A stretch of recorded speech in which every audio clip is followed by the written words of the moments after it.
야고보서는 교회에 어떤 특별한 문제가 있어서 쓴 편지가 아닙니다. 우리 바울이 쓴 편지들을 보면은 우리 고린도 전후서를 봐도 교회에 큰 문제가 있고 어려움이 있고 또 낙심되는 일들이 많았기 때문에 그 문제를 성경적으로 어떻게 해결하면 좋을까라고 쓴 편지들이 바울의 서신들입니다. 그러나 야고보서는 로마의 박해로 인해서 믿음이 흔들리는 그런 흩어져 있는 형제들, 우리 흩어져 있는 형제를 디아스포라라고 했죠. 그 디아스포라를 향해서 보낸 편지입니다. 그래서 야고보서를 일반 서신이라고 이야기를 해요. 일반 서신. 바울이 쓴 편지는 바울 서신이라고 얘기하고 이 야고보서는 일반 서신이라고 이야기를 합니다. 야고보서의 저자는 예수님의 형제라고 했죠. 예수님의 형제이며 예루살렘 큰 교회의 지도자였던 야고보가 흩어진 형제들에게 디아스포라에게 편지를 보냈는데 그 내용의 편지들이 어떤 편지가 내용들이 있는지 오늘부터 한 절 한 절 한번 살펴보면서 우리가 한번 이 야고보의 마음을 이해할 수 있기를 원합니다. 먼저 2절 말씀 한번 보시죠. 내 형제들아 너희가 여러 가지 시험을 당하거든 온전히 기쁘게 여기라 라고 말합니다. 우리는 교회에 있는 분들을 호칭할 때에 뭐 집사님, 장로님, 성도님 뭐 이렇게 이야기하지만은 야고보는 흩어져 있는 교회의 성제들에게 뭐라고 이야기하냐면은 형제들아라고 이야기를 합니다. 형제라고 하는 호칭은 당시 초대교회에서 가장 자연스러운 그런 호칭이었습니다. 저도 예전에 청년부 할 때 청년부 처음 오는 친구를 보고 무슨 형제님 이랬거든요. 그럼 저는 막 닭살이 돋아가지고 무슨 자매님 그럼 왜 이렇게 저는 그게 막 그냥 이런지 모르겠어요. 그런데 형제 자매라고 하는 호칭이 제가 나중에 공부해보고 1세기 때의 예루살렘이나 그 초대교회 때 상황들을 보니까 이 형제 자매라고 하는 호칭이 너무나 자연스러운 호칭이었다라는 것을 알 수 있게 됩니다. 왜냐하면은 당시 초대교회는 그렇게 큰 교회들이 없었거든요. 조직이 갖추어진 그런 교회도 없었고 다 가정을 중심으로 그렇게 모였던 그런 교회였기 때문에 어떤 특별한 호칭들이 없었습니다. 그래서 형제님, 자매님 이렇게 불렀죠. 그러다가 교회가 점점 거대해지기 시작을 합니다. 로마가 교회를 국교로 선언하면서 교회가 점점 사람이 많아지고 거대해지다 보니까 사람을 관리하기 위해서는 조직이 필요한 것 아니겠어요? 조직이 필요하면 그 조직을 또 관리하고 조직을 이끄는 사람이 필요하게 되는 거죠. 그래서 그 조직을 관리하기 위해서 여러 가지로 호칭을 붙이게 되는 거죠. 그래서 집사라는 호칭도 그때 나오게 되는 거고 장로라고 하는 호칭, 또 현대교회에 와서 권사라고 하는 호칭, 그런 호칭들이 다양하게 나오게 된 곳입니다. 오늘날에는 이름 뒤에 다 호칭 부르지 않습니까? 누구 집사님, 누구 권사님 이렇게 부르지 않습니까? 그러나 직분보다 좀 더 친근한 호칭은 형제님, 자매님입니다. 그래서 여러분도 저를 부를 때 형제님 이렇게 불러도 아무런 문제가 되지 않습니다. 그냥 기분 나쁘면 형제님 이렇게 부르십시오. 이렇게 불러도 괜찮으니까. 그럼 교회에서 형제님, 자매님 이런 호칭은 굉장히 자연스러운 호칭이고 초대교회 때 있었던 그런 아름다운 문화라는 것을 알 수가 있는 것이죠. 그래서 당시에 하나님을 아버지라고 부르는 예수를 믿는 사람들을 다 형제님, 자매님 이렇게 불렀습니다. 야고보는 이처럼 형제 자매들에게 시험이 올 때 반드시 이길 수 있다라는 점을 강조를 합니다. 그러면 시험이 우리에게 찾아왔을 때 어떻게 이길 수 있는가 한 세 가지로 한번 살펴보았으면 좋겠습니다. 어떻게 보면 이길 수 있다라고 하는 반응보다는 시험이 다가왔을 때 우리가 시험을 당하는 우리의 태도라고 보는 게 훨씬 더 좋을 것 같습니다. 시험이 다가왔을 때 어떤 태도를 보이는 것이 좋을까 한 세 가지로 찾아보겠습니다. 첫 번째는 어떻게 하라고 합니까? 기쁘게 여기라 라고 이야기합니다. 2절 다시 보시면 내 형제들아 너희가 여러 가지 시험을 당하거든 온전히 기쁘게 여기라. 여러분 기쁨은요 어려움에 대한 인간의 반응이 아니에요. 기쁨은 언제 우리에게 찾아올까요? 즐거울 때 찾아오잖아요. 그렇죠? 즐거울 때. 어려울 때는 화가 나고 슬프죠. 그렇죠? 그러니까 이 기쁨이라고 하는 감정은 우리에게 언제 찾아오냐면은 내 어떤 목표가 이루어졌을 때, 내가 계획했던 것이 성취되었을 때 그때 찾아오는 것이지 어려움이 닥쳤을 때 우리에게 찾아오는 반응은 아닙니다. 그런데 야고보는 뭐라고 이야기하냐면 시험이 오면은 우리가 기쁘게 여기라라고 이야기하죠. 이 여기다라고 하는 동사가 중요해요. 여기다라고 하는 동사가 헬라어로 보면 명령어입니다. 명령어. 그러니까 우리나라 말로 다시 한번 바꾸면 어떻게 되냐면은 시험이 오면 기쁘게 여겨라, 기쁘게 여겨야 된다 이렇게 말을 할 수가 있죠. 그러니까 기쁨의 시험이 다가오면은 기쁘게 여길 수 있도록 노력해라, 이게 아니라 기쁘게 여겨라라고 이렇게 명령을 하고 있는 것입니다. 여러분, 시험은 우리 그리스도인들에게 왜 찾아올까요? 시험이 우리 그리스도인들에게 찾아오는 것은 무엇이냐면은 믿음 때문에 그렇습니다. 여러분, 가만히 한번 생각해 보세요. 여러분들이 믿음이 없다고 한다면 갈등을 할 필요가 없습니다. 내가 믿음을 가지고 신앙생활을 하면서 내가 갈등하는 이유는 무엇이냐면은 내가 이러한 행동을 하고 싶은데 그 행동이 믿음에 조금 어긋나거나 내 양심에 찔리기 때문에 갈등을 하는 것 아니겠습니까? 만약에 믿음이 없다면 대충 타협하고 넘어가 버리면 내가 시험에 걸릴 이유가 하나도 없는 것이죠. 근데 내가 시험에 걸린다라고 하는 이야기는 무엇이냐면은 내가 어떻게 살아가야 하는지를 하나님이 말씀을 내가 알고 있는데 그것대로 살려다 보니까 내가 너무 힘든 거죠.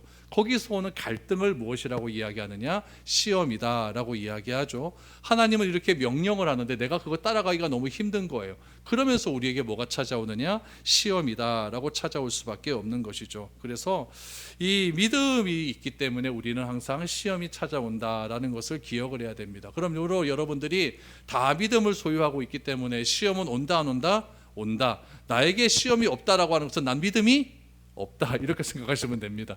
그래서 항상 우리는 갈등 속에서 살아가는데 그 갈등 속에서 살아가는 우리의 인생 가운데 하나님을 선택하는 것이 신앙생활이라고 한다면 그 하나님을 선택하는 데 있어서 오는 갈등을 뭐라고 이야기한다? 시험이다라고 이야기할 수가 있는 거예요. 근데 오늘 야고보서에 보면은 이 시험이라고 기록된 이 단어가 여러분 여러 가지로 나옵니다. 어떨 때는 시련이라고 하는 말도 나오고 어떨 때는 시험이라고 하는 말도 나오고 또 복음서에 보면은 뭐라고도 나오면 유혹이라고 하는 말도 나와요. 그래서 우리가 이 시험이라고 하는 말을 어떻게 사용하고 어떻게 분별해야 되는가? 이 시험도 여러분 종류가 있어요. 그 종류를 잘 알 때 우리가 시험에 대응하는 우리가 방법을 알 수가 있게 됩니다. 먼저 첫 번째 시험은 무엇이냐면은 나의 믿음을 점검하고 확인하기 위해서 하나님이 주시는 시험이 있어요. 그 시험을 뭐라고 이야기하냐면은 테스트라고 이야기를 해요. 테스트. 이건 누가 주신다고요? 하나님이 주시는 시험이에요. 대표적인 사람이 누구냐면은 아브라함과 같은 사람입니다. 아브라함도 테스트를 겪었죠. 누구를 바쳐라? 이삭을 바쳐라. 이건 하나님이 주신 나에게 테스트예요. 그럼 여러분, 이 하나님이 주신 이 테스트를 내가 극복할 수 있는 방법은 뭐밖에 없을까요? 아브라함은 이삭 바치라고 했을 때 뭐 했어요? 순종했죠. 그러니까 하나님이 나에게 주신 테스트는 방법은 하나밖에 없습니다. 전적인 순종입니다. 생각하면 안 돼요. 절대적인 즉각적인 순종이 있을 때 나는 그 테스트를 이겨낼 수가 있어요. 근데 참 재미있는 사실은 무엇이냐면은 하나님은 이 시험을 우리가 테스트하게 되면은 우리의 믿음이 한 단계 더 성장하고 형언할 수 없는 복을 허락해 주십니다. 아브라함도 우리 창세기 22장에 보시면은 이삭이 시험을 당하게 되는데 그 시험을 당함을 통해서 하나님이 주신 은혜가 얼마나 컸든지 몰라요. 하나님이 아브라함에게 약속을 해버리죠. 네가 나보다 이 아들을 더 사랑하는 줄 알았는데 나를 더 사랑하는구나. 오케이, 알았어 라고 하면서 한량없는 은혜를 더해 주십니다. 그래서 이 테스트라고 하는 것은 우리의 믿음을 점검하고 하나님께서 우리의 믿음을 더욱더 성장시키기 위한 하나의 방편이다라고 생각을 하면 좋습니다. 두 번째는 무엇이냐면 유혹입니다. 템프테이션이라고 이야기해요. 유혹인데 이 유혹은 누가 줄까요? 하나님이 줄까요? 사탄이 줄까요? 이건 당연히 사탄이 주겠죠. 대표적인 예는 누가 유혹을 당했을까요? 요셉이라는 사람이다. 요셉. 보디발의 아내로부터 유혹을 당하지 않습니까? 예수님도 유혹을 당하죠. 광야에서 유혹을 당해요. 여러분, 예수님과 요셉이 그 유혹을 이기는 방법은 무엇일까요? 예수님은 뭘로 이겼어요? 말씀으로 이겼어요. 요셉은 어떻게 유혹을 이겼죠? 자리를 피하면 돼요. 그러니까 유혹받을 만한 자리를 안 가면 됩니다. 이게 중요해요. 그러니까 여러분들이 연말 연시에 혹시라도 술자리가 많다 이러면 안 가시면 됩니다. 술에 내가 약하다 이러면은. 그러니까 안 가면 되는데 괜히 거기 갔다가 뭐 이러쿵저러쿵 하다 또 시험에 들어서 내가 이러면 되니 안 되니 이렇게 넘어갈 필요가 없습니다. 그래서 이 유혹, 템테이션이라고 하는 것은 항상 사탄이 우리를 주기 때문에 참 어려움이 온다라는 거예요. 이 유혹을 당하는 대부분의 케이스는 뭐냐면 욕망 때문에 그렇습니다. 그래서 내가 무엇인가 자꾸 해보고자 하는 욕망으로 인하여서 욕심이죠. 욕심으로 인하여 우리가 유혹을 당하게 된다라는 이야기죠. 세 번째는 시련으로 변해요. 시련, 테스트가 시련으로도 번역이 돼요. 트라이얼이라고 얘기해요. 시련으로 번역돼요. 성경에는 이 시련을 당한 사람의 대표적인 인물이 누구라고 소개되냐면 욥으로 소개돼요. 욥이 시련을 당했어요. 어떻게 이겼죠? 어떻게 얘기했죠? 인내밖에 없어요. 이건 참고 견디는 거예요. 무조건 참아야 돼요. 그래서 이 시련은요 굉장히 어렵습니다. 시련은요 또 뭐와 함께 오냐면요 유혹과 테스트가 함께 와요. 욥도 보면은 유혹과 테스트가 함께 오지 않습니까? 함께 와서 굉장히 어렵습니다. 그래서 믿음과 시련과 인내는요 불가분의 관계에 있어요. 시련이 왔다 그러면 굉장히 어렵습니다. 아주 내 주변에 있는 사람들로부터 인하여서 시련이 굉장히 심하게 옵니다. 병으로도 올 수가 있고 사업적으로도 올 수가 있고 자녀들로부터 올 수가 있고 굉장히 힘든 어려움이 오게 됩니다. 그래서 이 시련은 무조건 이기기 위해서는 여러분 인내해야 된다라는 것을 알 수가 있는 것이죠. 그래서 우리가 이것이 나에게 오는 것이 테스트인지 유혹인지 시련인지를 잘 구별하게 되면은 이것을 어떻게 내가 극복할 수 있는 방법을 알 수 있게 된다라는 것을 알 수가 있죠. 오늘 본문에서 야고보는 무엇이라고 이야기하느냐 2절 말씀해 보니까 너희가 여러 가지 시험을 당하거든 여러분 온전히 기쁘게 여기라라고 명령을 합니다. 여기서 여러분 기쁘게 여기라라고 했는데 그 기쁘게 여기라 기쁨을 꾸며주는 말이 온전하다라고 하는 말이에요. 그렇죠? 그러니까 온전하게 기쁨을 여기라라고 했으니까 그 기쁨은 어떤 기쁨이냐면은 때묻지 않고 순수한 기쁨을 의미해요. 그러니까 여러분 생각을 해보세요. 우리가 언제 때묻지 않고 순수한 기쁨을 누릴 수 있을까요? 우리 어린아이도 보면 항상 웃고 막 그러잖아요. 그때 보면 참 순수하다 이렇게 느낄 수 있는 거 아니겠습니까? 그러니까 우리가 진짜 순수한 마음으로 기쁨을 누릴 수 있는 방법은 무엇밖에 없느냐? 여러분 의지밖에 없어요. 이 시험은요, 시험이 올 때 내가 이길 수 있는 방법은 내가 결단을 해야 됩니다. 기쁨이라고 하는 것은 감정적인 문제이기 때문에 감정에 의해서 내가 시험을 극복하려고 하면 도무지가 되지 않습니다. 이거는 무조건 내가 의지를 가지고 결단을 하는 것이 필요하다라는 것을 알 수가 있죠. 그래서 야고보는 나에게 시험이 찾아왔을 때 하나님을 신뢰하고 불평 없이 고난을 감수할 때 하나님이 주시는 독특한 은혜가 있는데 그 하나님이 주신 독특한 은혜를 뭘로 표현하냐면은 기쁨이다. 온전한 기쁨이다. 세상이 누릴 수 없는 온전한 기쁨이다라는 것을 알 수가 있는 것이죠. 그래서 우리는 이 신앙이라고 하는 것은요 기쁨이 항상 우리 가운데 있어야 되는데 항상 기뻐하러 가지 않습니까? 기쁨이 있어야 되는데 이런 싸움을 의지적으로 결단함을 통하여서 도무지 내가 기뻐할 수 없는 상황 속에서 내가 기뻐하려고 내가 결단하는 마음의 태도, 이것이 바로 신앙이다라는 것을 알게 된다는 이야기죠. 그래서 믿음은요 현재의 상황을 보고 내가 기뻐하는 것이 아니라 미래를 바라보는 거예요. 시험이라는 것은 여러분 믿음이라고 하는 것은 현재형이 아니거든요.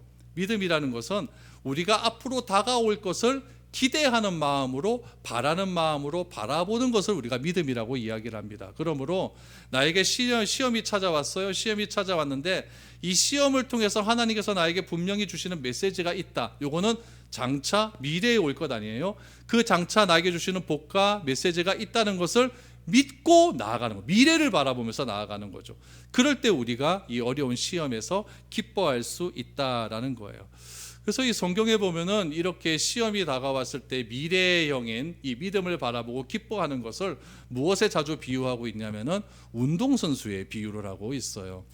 여러분 마치 운동선수가 4년 뒤에 올림픽 금메달 딸 것을 바라보면서 현재의 어려움을 이겨내고 막 열심히 훈련하지 않습니까? 국가대표라고 하는 명예로운 호칭을 얻은 뒤에 얻게 되면은 국가에서 연락이 옵니다. 몇 월 며칠까지 선수촌으로 입장해 이렇게 연락이 오지 않습니까? 선수촌으로 입촌하는 그 순간부터 고난은 찾아오는 거예요. 거의 육체적 한계를 뛰어넘는 그런 어려움을 극복해야 된다는 이야기죠. 그래서 우리가 그런 모든 것들을 극복하고 나서 테스트장 가서 우리가 영광스러운 금메달을 기대하는 것처럼 마찬가지로 주님께서도 나를 따라오려거든 자기 십자가를 지고 따라오라라고 하지 않았습니까? 자기 십자가를 지고 따라오는 사람이 제자의 삶이라고 한다면 내가 제자라고 하는 영광스러운 호칭을 얻었다라고 하는 것은 마치 국가대표로서 호칭을 얻어서 선수촌에 입장하는 것과 똑같은 거예요. 십자가 지고 가는 것이 쉽습니까? 어렵습니까? 어려운 거죠. 어려운 거죠. 그래서 이 그리스도인이라고 하는 호칭을 얻은 뒤에 십자가를 지는 고난이 올 것이라고 하는 복선이 깔려 있다라는 이야기죠. 결국 이 고난이 결국 시험입니다. 그래서 시험은 그리스도인에게 있어서 믿음이 있기 때문에 당연히 오는 거기 때문에 이제 왔나? 한번 해보자 이런 마음을 가지고 기쁘게 여겨라, 명령력으로 이야기합니다. 기쁘게 여겨라 라고 이야기하는 거죠. 바라건대 여러분도 시험이 찾아왔을 때 교회 안 나온다 이러지 마시고 드디어 나에게도 시험이 찾아왔구나, 한번 해봅시다 라고 이렇게 기쁘게 여길 수 있는 그런 우리가 될 수 있기를 바랍니다. 두 번째로 시험을 당할 때 우리의 태도는 무엇이냐? 분별력이 있는 태도를 취해라. 분별력이 있는 태도를 취해야 된다. 3절 말씀 보시죠. 이는 너희의 믿음의 시련이 인내를 만들어내는 줄 너희가 알미라 라고 했어요. 여기서 너희가 안다라고 했지 않습니까? 안다. 이 안다라고 하는 말의 뜻이 무엇이냐면은 분별하다라는 뜻이에요. 그럼 뭘 분별할 수가 있느냐? 믿음의 시련이라고 했어요. 시련을 이길 수 있는 방법은 뭐라고 했죠? 인내. 그러니까 믿음의 시련이 뭘 만들어낸다? 인내를 만들어내는 줄 너희가 분별해야 된다라는 뜻이에요. 분별해야 된다. 그러니까 나에게 시련이 찾아오면은 그건 인내로서밖에 이길 수 있는 방법이 없으니까 그 인내가 나에게 오기 위해서 내가 더욱더 분별할 수 있는 그런 태도가 필요하다라는 거예요. 여러분, 하나님께서는 우리를 창조하신 다음에 우리를 그냥 멍청하게 창조하신 것이 아니라 우리에게 지식을 주셨어요. 이 알미라는 것을 주셨어요. 그래서 우리가 다양하게 살아가는 이 시대 속에서 어떤 자연적인 현상을 보고 무엇인가 알 수 있는 능력을 주셨다는 이야기예요. 우리 마가복음 13장 28절을 보시죠. 무화과 나무의 비유를 배우라. 그 가지가 연하여지고 잎사귀를 내면 여름이 가까운 줄 아나니라고 하지 않습니까? 그러니까 무화과 비유에서 가지가 연하여지고 잎사귀를 내면 계절이 다가온다는 거예요. 여름이 다가오는 줄 안다. 이게 분별한다는 이야기예요. 그래서 하나님은 우리에게 자연을 통해서 우리가 하나님의 섭리를 분별할 수 있는 능력을 주셨다라는 거예요. 로마서 1장 19절에 보면 이렇게 나와요. 이는 하나님을 알만한 것이 그들 속에 보임이라. 하나님께서 이를 그들에게 보이셨느니라 라고 말하지 않습니까? 하나님을 알만한 것들을. 그럼 어떤 것입니까? 경건하지 않는 그리스도, 경건하지 않는 이방인들이 막 엉망진창으로 삶을 사는 거예요. 막 죄 짓고 막 어려운 삶을 사는 거죠. 그런 죄를 짓는 그런 삶을 바라보면서 그렇게 살면 안 되겠다라고 하는 그런 마음을 하나님께서 우리에게 허락해 주셨다라는 것을 우리에게 말을 하고 있는 것이죠. 그래서 하나님이 창조하신 세계 가운데 나타내신 일들을 대해서 분명하고 객관적인 지식을 통해 분별할 수 있는 능력이 우리에게는 다 있다라는 것을 알게 되는 것이죠. 마찬가지입니다. 그리스도인은 하나님의 말씀과 나의 신앙적 경험을 통해서 믿음의 시련이 뭘 만들어낸다? 인내를 만들어내는 줄 분별할 수 있어야 된다. 알아야 된다라는 거예요. 우리는 살아가면서 하나님의 약속이 참되다라는 것을 알지 않습니까? 이런 약속을 내가 경험할 때에 믿음은 인내를 통해서 더욱 성장하게 된다는 것을 알 수 있게 되는 거예요. 여러분, 요즘 기성세대와 그냥 요즘 시대, 요즘 우리 자녀들의 세대를 가만히 보면은 차이점이 하나 있어요. 그것은 무엇이냐면은 제가 암만 생각해도 이거는 인내밖에 없는 것 같습니다. 기성세대들은요, 저희 아버지 세대들이죠. 우리 아버지 세대들은요, 굉장히 힘든 삶을 살았습니다. 시대적인 어려운 삶을 다 살아왔어요. 우리 60년대, 70년대 그렇게 경제 성장의 시기를 보내면서 우리 아버지 세대들은요, 자기를 다 희생하며 살았습니다. 직장에서 힘들고 어려운 일이 있다 할지라도 내가 참고 인내하고 견뎌야만 우리 가족이 살 수 있다라고 하는 그 믿음이 있었기 때문에 어떻게 해서든지 참고 견뎠다는 이야기예요. 그래서 이 기성세대는요, 우리 아버지도 봐도 그렇고 우리 어머니 봐도 그렇고 여러분들 봐도 그렇고 인내하는 게 대단합니다. 굉장히 잘 참고 견뎌내요. 이런 인내가 있었기 때문에 제가 오늘 잘 사는 것 아니겠습니까? 우리 자녀들 세대들이 참 잘 살 수 있는 거예요. 그런데 젊은 세대들은요, 저도 그렇고 우리 자식들도 그렇고 그런 것들을 하나도 경험하지 못했어요. 아버지 세대들이 열심히 노력해서 인내해서 갖고 오는 이 풍요로운 세상을 풍요롭게 받기만 했거든요. 그러니까 여러분들, 힘들고 조금만 어려워버리면요, 우리 자녀 세대는 그만둬버립니다. 그만둬버리고 실업급여 받으면서 더 잘 먹고 잘 살아요. 그래서 그 끝날 때쯤 되면 또 어디 직장 취직하고 이렇게 산다는 이야기죠. 그래서 굉장히 이런 인내라고 하는 데에서 우리 기성세대와 자녀들 세대 간의 차이점이 있다라는 것을 알 수가 있는 거예요. 여러분, 이런 기성세대와 자녀 세대의 이런 인내라고 하는 차이점이요, 어디에서도 분명히 볼 수가 있냐면은 교회 안에서도 분명하게 볼 수가 있어요. 교회에 여러분 처음 복음이 들어왔을 때에 복음을 처음 받은 성도들은요, 교회를 위한 희생과 헌신이 대단했습니다. 어렵고 힘들면요, 자기가 참고 인내하고 견디면서 어떻게 해서든지 자기 신앙을 지키려고 노력했던 그런 우리 기성세대, 아버지 세대, 우리 할아버지 세대들이 있었기 때문에 우리가 이렇게 풍요롭고 편안하게 예배를 드릴 수 있는 것 아니겠습니까? 교회가 어려우면요, 모든 것을 헌신해서 그렇게 교회를 위해서 헌신하고 바쳤던 그런 헌신들이 있었다라는 이야기죠.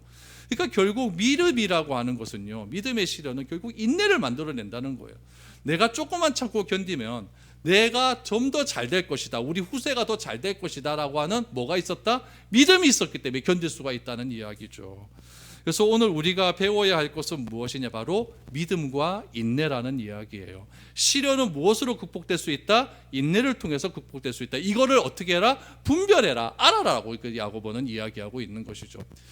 바울도 보면 데살로니가 교회를 향하여 이렇게 권면을 하고 있습니다. 데살로니가전서 1장 2절에서 4절을 보시면, 우리가 너희 모두로 말미암아 항상 하나님께 감사하며 기도할 때에 너희를 기억하면 너희의 믿음의 역사와 사랑의 수고와 우리 주 예수 그리스도에 대한 소망의 인내를 우리 하나님 아버지 앞에서 끊임없이 기억함이니 하나님의 사랑하심을 받은 형제들아 너희를 택하심을 아노라 라고 말합니다.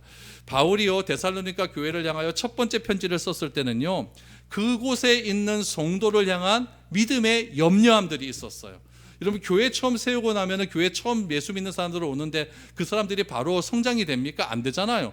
늘 언제나 염려함과 힘듦과 고통이 따르는 것 아니겠습니까? 근데 놀라운 사실은 무엇이냐면은 데살로니가 교회가 개척되고 딱 1년이 지났어요. 1년이 지나지 않았을 때에 바울은 편지하면서 교회에 닥친 시련을 통해 성도들의 인내가 더욱 성장하고 견고해졌음을 칭찬하고 있는 거예요.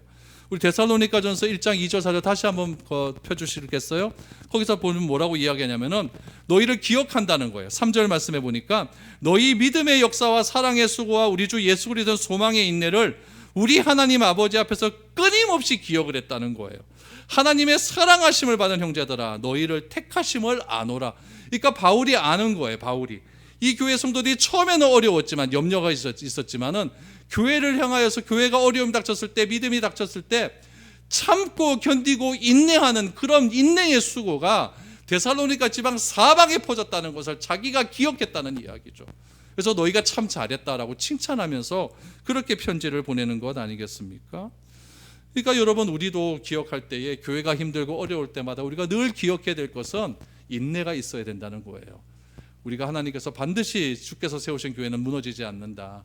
그 믿음을 가지고 우리가 참고 견디며 조금 더 우리가 노력할 때에 하나님께서 우리에게 주는 수고가 참으로 크다라는 것을 알게 되는 거죠. 우리 2024년 마지막 달 아닙니까? 우리 1월 시작하면서 여러분들이 어떤 일을 시작하기로 결단한 것이 있었을 거예요. 그럼 가만히 생각해 보면요, 일의 시작은 뭐만 있으면 가능하냐면 열정만 있으면 가능해요. 한번 해보자, 열정만 있으면 가능해요. 그런데 열정으로 시작된 일이 끝까지 지속될 수 있는 과정은 뭐가 있어야 되냐? 인내가 있어야 돼요. 참고 견디는 것이 없으면 아무것도 못해요. 그래서 저도 올 초에 결단한 것이 하나 있었거든요. 숫자를 좀 줄여보자. 뭐에 대한 숫자일까요? 몸무게죠. 뭐. 숫자를 좀 줄여보자. 여러분, 다이어트 하시는 분들 보면요, 막 10kg, 20kg씩 빼는 사람이 있어요. 그 사람들이 인정해 줘야 됩니다. 그 인내가요, 보통 어려운 게 아니에요. 저도 1월 때부터 올해까지 딱 해갖고 몇 킬로 뺐는지 아십니까? 딱 5kg 줄었어요. 좀 보입니까? 5kg 줄었는데 그 5kg 줄이는데 얼마나 많은 시련과 고통이 있었는지 아십니까? 먹어야 되는데 못 먹고 맨날 통닭 시켜 먹자고 유혹하고 그거 안 먹을 수도 없고 그런 게 있는 거예요. 그래서 여러분, 우리가 공부에도 어떤 유혹에도 흔들리지 않고 의자에 꿋꿋하게 앉아 있을 수 있는 그런 인내가 필요하잖아요. 항상 인내가 필요해요. 제가 이 인내를 가만히 생각하다 보니까 시가 하나 생각이 났어요. 서정주 시인이 쓴 국화옆에서라는 시가 있거든요. 이 국화가 어떻게 시련을 극복하고 한 송이 꽃이 피는지 한번 보시기 바랍니다. 한 송이 국화꽃을 피우기 위해 봄부터 소쩍새는 그렇게 울었나 보다. 여기까지는 다 알아요, 그렇죠? 그 다음부터 모를 겁니다. 한 송이 국화꽃을 피우기 위해 천둥은 먹구름 속에서 또 그렇게 울었나 보다. 국화가 천둥 소리도 들었다는 얘기예요. 그리고 아쉬움에 가슴 졸이던 먼 젊은의 뒤안길에서 인제는 돌아와 거울 앞에서 내 누님같이 생긴 꽃이요. 그러니까 동생이 하나 있는데 누님이 그렇게 동생을 잘 꼽아주니까 누님은 어리고 찌글찌글해지고 힘든 삶을 살았다는 얘기죠. 노란 내 꽃잎이 피려고 간밤에 무서리가 저리 내리고 내게는 잠도 오지 않았나 보다. 그러니까 꽃 한 송이 피우기 위해서 꽃도 그렇게 모진 시련을 겪는다는 이야기예요. 편준도 젖고 또 번개도 치고 그러다가 아름다운 꽃이 피듯이 우리의 인생도 그렇다는 이야기죠. 죄 많은 인간이 무르익기 위해서 얼마나 많은 고난이 필요하겠습니까? 여러분, 어려움 안 당하면 변하지가 않아요. 뭔가 시련이 있고 뭐 좀 뚜르겨 맞고 이래야 변하지, 편안한 상태에서 절대 바뀌지 않습니다. 하나님이 우리에게 시련을 주시는 이유는 무엇인가? 딱 하나밖에 없죠. 인내를 통하여서 내가 더욱더 신앙적으로 성장하기를 원하는 그런 하나님의 마음이 있다라는 거예요. 우리가 하나님으로부터 의롭다라고는 인정을 받잖아요. 칭의. 그래서 우리는 뭘 향해 달려갑니까? 영화를 향해서 달려가는데 이 성화의 삶 속에서 하나님으로부터 무수한 고난을 받습니다. 그 고난 속에서 내가 참고 견디고 인내하면서 저 영화라고 하는 믿음을 바라보며 열심히 달려가는 거예요. 그럴 때 주님께서 장차 이 세상에 다시 재림하실 때 우리는 영광스러운 구원의 몸을 입고 주님 앞에 바로 설 수 있는 그날을 바라보면서 인내하게 된다라는 이야기죠. 그래서 야고보는 이야기합니다. 너희 믿음의 시련이 인내를 만들어내는 줄 알아라 라고 이야기를 하죠. 그래서 첫 번째는 기뻐해라, 두 번째는 분별해라, 세 번째는 무엇이냐? 하나님의 뜻에 순종하는 의지가 있어야 된다라고 말합니다. 의지가 있어야 된다. 4절을 보시죠. 인내를 온전히 이루라. 이는 너희로 온전하고 구비하여 조금도 부족함이 없게 하려 함이라 라고 말합니다. 야고보는요, 인내를 온전히 이루라 라고 말합니다. 이건 뭘까요? 중도에 포기하지 말아라 라고 하네요. 포기하지 말아라. 시련을 극복하는 유일한 방법은 참고 견디는 것 외엔 다른 방법이 없기 때문에 그렇다라는 이야기죠. 하나님은 우리에게 시련을 이길 수 있는 다른 방법을 주지 않았습니다. 그래서 온전하게 이룰 것을 강조하고 있습니다. 야고보는 중도에 포기하지 않기 위해서 시련 중에서 제일 먼저 우리에게 요구한 것은 무엇이냐면 명령을 했어요. 기뻐해라 라고 명령합니다. 인내하기 위해서 우리가 바라보아야 할 것은 하나님이 우리에게 주시는 시험은 우리에게 해를 끼치기 위해 주시는 것이 아니라 우리를 견고하고 부족함이 없게 하기 위함이라고 하는 믿음이 분명하게 필요하다라는 것을 강조하고 있는 것이죠. 그래서 이것을 다윗은 너무나 잘 알았기 때문에 다윗의 삶 가운데 여러 가지 고난 속에서 어려움 속에서 자신을 지키시고 보호하시는 하나님을 어떻게 표현하냐면은 젖먹는 아이가 어머니의 품에 머물듯이 주님께서 나를 그렇게 보호해 주셨다라고 이야기를 합니다. 여러분 시편 131편 2절을 보시죠. 실로 내가 내 영혼으로 고요하고 평안하게 하기를 젖된 아이가 그의 어머니 품에 있음 같게 하였나니 내 영혼이 젖된 아이와 같도다라고 말합니다. 그렇게 어려운 상황 속에서도 다윗은 그 고난의 현장 속에서 나는 어머니의 젖을 문 그런 아이와 같다. 젖먼 아이가 제일 편안한 것 아니겠습니까? 고난의 현장 속에서도 자신은 그렇게 하나님 앞에서 나는 편안하게 그래 있었다라고 말을 합니다. 여러분 삶 속에 어떤 어려움이 있습니까? 여러분 기쁘시게 여기십시오. 이것은 권면이 아니라 명령입니다. 시험을 통해서 인내의 열매를 맛보시고 그 열매를 통하여서 온전하게 구비하여 조금도 부족하게 없으시는 하나님의 놀라운 은혜를 경험할 수 있기를 바랍니다. 여러분 이것은 의지적 결단입니다. 그래서 이 야고보가 오늘 우리에게 요구하는 이 세 가지를 꼭 기억하시기를 바랍니다. 기쁨, 분별력, 의지. 이 세 가지를 꼭 기억하셔서 나에게 어려움이 찾아왔을 때 이 기쁨, 분별력, 의지라고 하는 이것을 잘 기억하셔서 이 모든 시련의 어려움들을 잘 극복해낼 수 있는 저와 여러분들의 삶이 될 수 있기를 축복드립니다.